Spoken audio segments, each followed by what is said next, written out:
더마카와 함께 시선 집중의 문을 열겠습니다. 어서 오세요. 네, 안녕하세요. 더마카입니다. 시계님이 제이비 반갑습니다. 이번 주 일요일에 우리 딸 결혼합니다. 우리 딸 결혼 축하해. 잘 살아라. 아빠인지 엄마인지 모르시는데 김종배의 시선 집중에 말했다? 축하드립니다. 네, 어떻게 제이비가 한마디 좀 해주시죠. 아니, 그러니까 갑자기 그 얘기니까 제가 30대 때 줄에 서달라는 편지를 받은 사연이 갑자기 떠올라가지고 30대 때요? 예, 제가 근무하는 직종으로 편지가 느닷없이 날아들어서 자기 결혼하는데 줄에 좀 서달고 있어. 그것도 생면부지의 사람이. 그럼 왜 이러나 그랬더니 봤더니 언론계 원로 중에 김중배 선생님이라고 계셨습니다. 그분이 제가 몸담고 있는 매체에 기고를 하고 계셨는데 그 선생님한테 보내야 되는 걸 저한테 보내가지고 그래서 무시했습니다. 아, 제이비한테 주례 신청하면 해주시냐는 댓글도 있네요. 해주십니까? 아니요. 뭐라고요? 아니라고요. 아, 예, 네. 알겠습니다. 왜 화를 내세요? 안 해주시면 안 해주시는 거지. 알렉산더님이신가? 김종배 선생님. 아, 올해 환갑 아니신가요? 미리 축하드립니다. 나라를 구한 방송 감사합니다. 뭘 그걸 또 환기를 시키고 그러실까요? 네, 저는 모릅니다. 네, 다음. 아, 네, 새롭게 선보인 일요일 코너 있잖아요. 거기 댓글에 제이비 올해 72살이냐고 댓글이 느닷없이 달렸던데요. 그러니까요. 팩트 체크해드리겠습니다. 아니고요. 환갑은 맞으시는 거죠? 저도 그거 보고 약간 또 그러니까 체온이 약간 오르더라고요. 네. 네, 그래서 팩트 체크해드렸고요. 힐링타임님, 전 7시 출근이라 이어폰으로 듣고 있습니다. 가슴팍에 사표를 품고 살지만 오늘도 제출은 못할 것 같고 품 안에 고이 모시고 일 시작합니다. 다들 힘내세요. 그 마음 왜 모르겠습니까? 잘합니다. 네. 많은 분들이 공감하실 것 같고요. 도다미 아버지님은 어제 저녁부터 야간 근무 중인데 아직도 근무 중입니다. 어이구. 이제 곧 퇴근하시겠죠? 그래도 실내 근무시겠죠? 설마 이 추위에 그죠? 네. 건강 잘 살피시기 바랍니다. 네, 그리고 연우님 유일하게 귀 기울이는 시사 프로입니다. 어우. 그래요? 감사합니다. 그 1초의 텀은 뭐죠? 아니 제가 그 얘기 오랜만에 할까 말까 1초 망설였는데 유일하게 귀 기울이는 점은 감사드리고요. 근데 혼자 듣지는 마시라. 아, 몇 명에게 전파를 해야 한다? 5명에서 10명으로 늘었죠. 네. 그죠? 네. 그 네. 말씀 드릴까 말까 1초 아, 머뭇거렸습니다. 하세요. 왜냐면 지금 청취율 조사 기간이거든요. 좀- 널리 알리셔야 합니다. 촌철님들 잘 부탁드리겠습니다. 한동안 그 얘기 안 했었죠, 제가? 네, 맞아요. 네. 자, 그럼 오늘도 알차게 뉴스를 챙겨드리겠습니다. 오늘 주목할 첫 번째 뉴스 어떤 걸까요? 한중 정상회담이 어제 열렸습니다. 이재명 대통령은 2026년을 한중 관계 전면 복원의 원년으로 만드는 데 중요한 계기가 될 거다 이렇게 이야기를 했고 시진핑 주석은 양국은 역사의 올바른 편에 서 있어야 하고 정확하고 올바른 전략적인 선택을 해야 한다 이렇게 강조를 했는데요. 여러 가지 어떤 합의 사항이 도출이 됐습니다. 점진적 단계적으로 문화 콘텐츠 교류를 확대한다. 그다음에 서해를 평화롭고 공영하는 바다로 만들어가는 것이고 그래서 서해 구조물에 대해 건설적 협의를 이어나간다. 이런 내용 들어가 있고 또 14개의 양해각서 채택했다. 이런 이야기도 있는데요. 구체적인 내용은 잠시 후 2부에서 최종권 교수와 분석을 해보도록 하고요. 네, 린주님이 한한령 풀리는 건가요? 라고 보내주셨는데 그 다음은 잠시 후 2부에서 짚어보도록 하고 다음 주목할 뉴스는 어떤 걸까요? 이해운 기획예술처장관 후보자 의혹이 어제도 쏟아졌습니다. 첫째, 손주와 국민의힘 서울 중구 의원이 폭로했는데요. 2024년 4월 총선 때 이 후보자가 선거 캠프에 부적절한 인사를 합류시키려고 해서 자신을 포함한 3명이 문제를 제기했는데 오히려 자신 포함 3명을 총선 과정에서 배제를 했다. 당 윤리위원회에 제소까지 했다. 임신 중에도 괴롭힘을 당했다. 이렇게 주장을 했고요. 아들 시리즈가 나왔습니다. 둘째 아들이 서울 동대문구 재개발 예정지에 위치한 토지와 주택을 후보자 시어머니 그러니까 아들의 할머니에게 증여받아서 보유 중인데 그 이 후보자가 이 지역의 재개발을 공약으로 내건 적이 있다. 셋째 아들이 고등학교 3학년 여름방학 때이던 2015년 7월 27일부터 8월 5일까지 김상민 당시 새누리당 의원실에서 인턴 활동을 하고 증명서를 발급받아 학교 생활기록부에 기재하고 연대 수시 모집 자기소개서 작성에 활용했다. 그리고 또 막내 아들 뒷바라지를 보좌진들에게 맡겼다라는 내용도 있는데요. 아들이 아프면 오전 2시라도 병원 이송을 시켰고 중학생 시절 동창생과의 충돌로 문제가 생기자 보좌진이 직접 학교를 찾아 문제를 해결하게 했고 서울 시내 파출소에서 공익근무를 할 때 경찰관들을 위해서 수박을 배달시킨 적도 있다. 뭐 등등인데요. 네, 진짜 등등입니다. 오늘 아침에도 또 여러 가지 단독들이 나왔어요. 이런 의혹들 하나하나 따라다니지 않겠고요. 이런 의혹을 대하는 청와대의 태도에 대해서 한마디 하겠습니다. 강훈식 비서실장이 어제 CBS 뉴스쇼에 나가서 이런 주장을 했습니다. 들어보시죠. 이해운 후보자의 지명 자체가 저희로선 도전입니다. 예. 네, 도전이란 단어 어제만 쓴 게 아니죠. 그 이전에도 여러 번 썼던 걸로 제가 기억을 하는데요. 한번 물어봅시다. 도대체 그 도전이라는 게 무슨 도전입니까?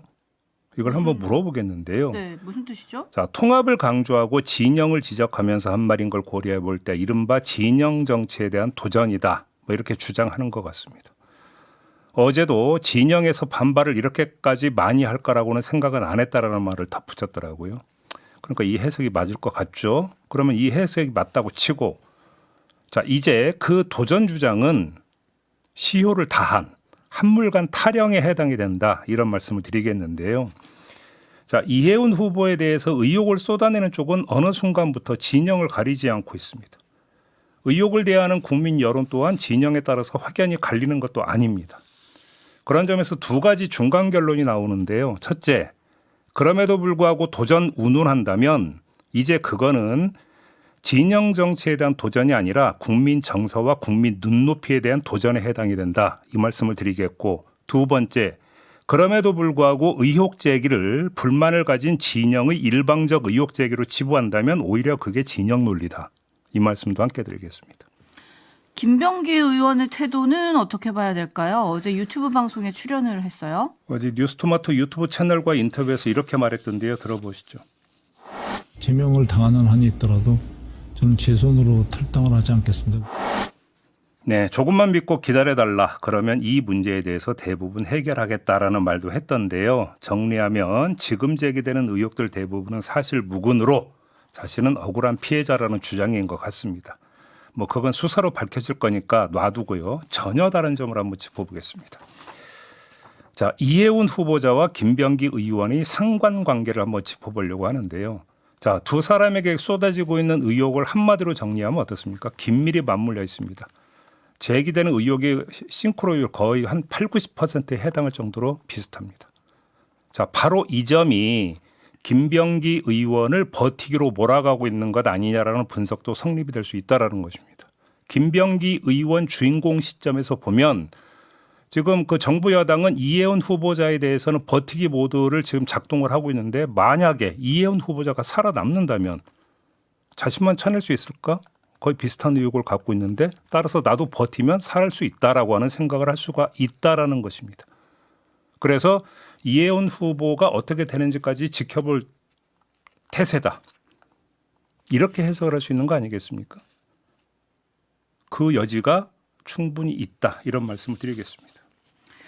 네, 촌철님들의 반응을 좀 전해드리겠습니다. 물프레님, 대통령의 그림을 완성시키려 노력했겠지만 이젠 좀 아닌 것 같습니다. 도전이 아니라 무례 같아요. 라는 댓글 보내주셨고요. 정용식님은 국회의원이 되면 국민을 위해 일하는 것이 아니라 사적 이익을 챙기는 집단이 되는 건가요? 라고 물음표 보내주셨어요. 반면에 올리프님은 지명이 도전은 맞습니다. 여야가 서로 편갈라서 싸우는 거 솔직히 좀 지겹습니다. 이런 의견 보내주셨습니다. 지금 여러 가지 논란에 대해서 어제 서울경찰청이 김병기 의원 전직 보좌관 2명을 장시간 조사를 진행했다. 이런 보도가 나와 있고요. 이해후 그리고 관련해서 김경시 의원한테 돈을 받았다고 알려진 그 강선우 의원의 전직 사무국장 있죠. 그 사람은 오늘 참고인 신분으로 경찰에 출석한다고 합니다. 나는 어떤 돈도 받은 바 없다. 떳떳하게 경찰 조사를 받겠다라고 주변에 말했다고 하는데요. 강선우 의원은 그 돈을 돌려줬다고 했잖아요. 네. 그러면 그 돈의 행방이 이번 수사에 나오는 건지 그것도 좀 시선 집중하겠습니다. JB타임즈 다음 주목할 뉴스는요? 국민의힘이 어제 최고위원회를 열어서 중앙윤리위원 7명을 선임을 했습니다. 위원장은 따로 임명하지 않고 호선을 하기로 했다고 합니다. 윤리위원들끼리 알아서 뽑아라 이러는 건데요. 당 대변인은 윤리위원회의 객관성과 공정성을 담보하겠다는 장동혁 대표 의지다. 이렇게 배경 설명을 했습니다. 한동훈 전 대표 징계가 어떻게 되는 건가? 여기에 이제 많은 관심이 쏠립니다. 자, 대변인 발표 중에 위원장 호선 배경으로 객관성과 공정성을 언급한 대목에 한번 시선 집중을 해봅시다. 한번 뒤집어서 생각해 봅시다. 한동훈 전 대표를 징계할 생각이 없다면 오히려 장동혁 대표가 맨 앞에 나서가지고 포용의 모습을 보이는 게 가장 좋은 거 아닙니까? 그게 본인에게도 득이 될 것이고 이럴 텐데 반면에 징계를 할 생각이라면 자신의 입김에 따른 게 아니라는 점을 강조하는 게 좋을 것이겠죠. 장동혁 대표 입장에서.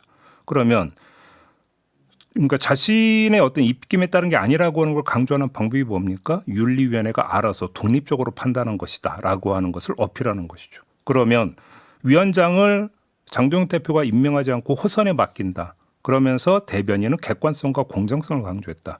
그러면 그 배경, 맥락, 의도에 뭐가 깔려 있는 것인지 얼추 짐작이 되지 않습니까? 이 점을 지적을 하고요. 추가 정황도 하나 있습니다. 어떤 거죠? 장동혁 대표가 8일에 당 쇄신안을 발표한다고 합니다. 윤리위원 임명 발표가 되자마자 날을 잡았습니다. 이게 무슨 뜻일까 한번 헤아려 봐야 되고요. 둘째, 김도읍 정책위 의장이 사퇴를 했습니다. 부산시장 출마 때문이라는 추측도 있고 장동혁 노선에 대한 불만 때문이라는 추측도 있는데 이 두 가지를 종합하면 이런 가설이 성립이 됩니다.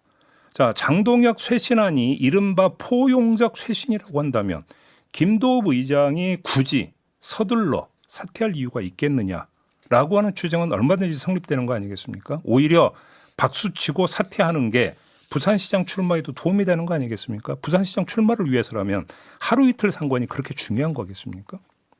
이 점도 봐야 된다 이 말씀을 드리겠습니다. 네, 그리고 어제 시사저널이 보도한 바에 따르면 김도읍 의원과 장동혁 대표의 관계가 지난해 12월 3일 비상계엄 사태 1년을 기점으로 좀 틀어졌다.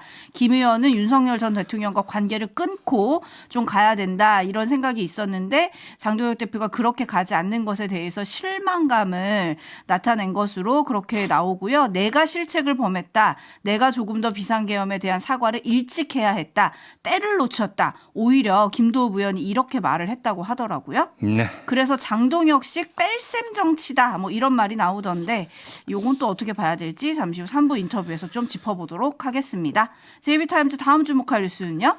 쿠팡 관봉권 상설 특검이 지금 수사를 하고 있지 않습니까? 관련된 소식인데요. 이 쿠팡의 퇴직금 미지급으로 민사소송을 낸 사람이 있습니다. 근로자 퇴직급여 보장법 위반 사건이 무혐의 결정이 되자 이에 항고한 유일한 사람인데 자, 여기서 일단 근로자 퇴직급여 보장법을 먼저 설명을 해야 되는데 이건 반의사 불벌죄입니다. 그러니까 피해자가 저 처벌할 생각 없어요라고 하면 기소를 할 수 없습니다. 그래서 이 사람의 결정과 태도가 상당히 중요한데 일단 이 점을 먼저 확인한 다음 무슨 일이 있었는지를 지금부터 전해드리겠습니다. 문지석 검사가 국회에 나와서 쿠팡 퇴직금 미지급 사건 수사 과정에서 외압이 있었다고 폭로한 적이 있지 않습니까? 그 폭로한 시점이 언제냐면 지난해 10월 15일이었는데 그로부터 5일 뒤에 쿠팡 쪽이 이 사람에게 퇴직금 원금에다가 법전 지형 이자를 지급할 때니 민사 사건만이라도 합의해 줬으면 좋겠다라는 취지의 전자우편을 보냈다고 합니다. 근데 이 사람은 여기에 응하지 않았습니다. 그리고 상설특검이 출범하기 3일 전인 지난해 12월 3일에 이 사람에게 다시 접촉을 해서 마음이 바뀌었느냐라고 물었다고 합니다. 급했다라고 봐야 되는 거겠죠? 그렇죠? 네. 이런 일이 있었다라는 점을 좀 전해드리겠고요. 이 내용을 이 사람이 특검에 가서 진술을 했다고 합니다. 네, 어찌합니까 님이 배송은 빠르게 하는데 죗값은 왜 이렇게 늦나요? 라고 촌철 보내주셨네요. JB타임즈 다음 주목할 뉴스는요? 초코파이 소송 기억나시죠? 네. 비슷한 사건이 있었는데 이게 좀 전개 양상은 완전히 달랐던 게 있었습니다. 그걸 좀 전해드리겠는데요. 2024년 7월 14일 밤 10시 32분경에 재수를 하고 있던 한 학생이 경기도의 한 무인 아이스크림 점포에서 아이스크림 4개와 과자 1개를 골라서 계산대에 올린 다음에 아이스크림 4개와 비닐봉지 값을 합친 3,050원만 결제를 했습니다. 과자 값은 빠뜨린 거겠죠. 그다음에 냉동고 위에는 다른 800원짜리 아이스크림 1개를 올려둔 채 가게를 떠났다고 합니다. 근데 점포 주인이 이걸 확인해서 경찰에 신고를 했습니다. 근데 그 뒤에 어떤 일이 있었느냐? 이 학생이 점포 주인에게 합의금으로 10만 원을 건넸고 또 점포 주인도 알고 보니까 이 학생이 자신의 친구의 자녀였다면서 처벌을 원치 않는다는 합의서도 경찰이 냈다고 합니다. 근데 경찰이 사건을 검찰에 넘겼고 검찰은 절도 혐의로 기소유예 처분을 했다고 합니다. 기소유예는 불기소 처분을 하기는 하지만 혐의는 인정된다. 이렇게 판단할 때 내리는 조치인데요. 그래서 이 기소유예 처분이 부당하다고 헌법재판소로 사건을 가져갔습니다. 헌재가 어떤 결정을 내렸느냐? 기소유예 처분이 잘못됐다는 결정을 내렸습니다. 점포가 그 CCTV가 설치된 공개된 장소였고 점포 주인과 학생 어머니가 친구 사이인 점 등을 고려할 때 불과 1,500원 상당의 경제적 이익을 취하고자 했을 동기나 이유를 찾기 어렵다면서 중대한 수사 미진 또는 증거 판단의 잘못이 있고 그로 말미암아 이 학생의 평등권과 행복 추구권이 침해됐다. 이렇게 판단을 한 건데요. 한마디로 무슨 얘기입니까? 검찰의 기계적 기소에 제동을 걸었다. 이렇게 정리를 하면 될 것 같습니다. 네, 권광윤님이 전과자 만들기 쉽네요라고 올려주셨고, 해움님은 검찰 참 대단한 일 하셨네요. 토토로님, 열심히 일해야 할 때는 안 하고 엉뚱한 일은 참 열심히 하셨군요라고 올려주셨습니다. 아 근데 과자 한 봉지 계산 누락했다고 절도죄가 성립한다. 초코파이 사건이랑 닮았잖아요. 아니 이거는 왜 이렇게 열심히 절도죄를 하는 거죠? 100번, 1000번 양보를 해서 1,000원이든 10,000원이든 그러니까 훔쳤다고 해서 처벌을 해야 된다라는 원칙이 있다고 쳐요. 합의 받잖아요. 합의. 예?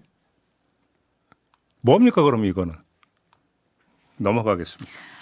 네, 이 와중에 투덜이님이 식상한 목소리 개편 좀 합시다라고 올려주셨는데 이건 저를 말하는 걸까요? 살짝 찔리면서 JB타임즈 다음 주목할 뉴스는요? 뜬금없이 그럴 소리로. 다음 주목할 뉴스는요? 요즘에도 돌잔치 하는 사람들이 있나 봅니다. 그것도 특급 호텔에서. 근데 더 눈길을 끄는 건 그게 증가 추세에 있다고 합니다. 오.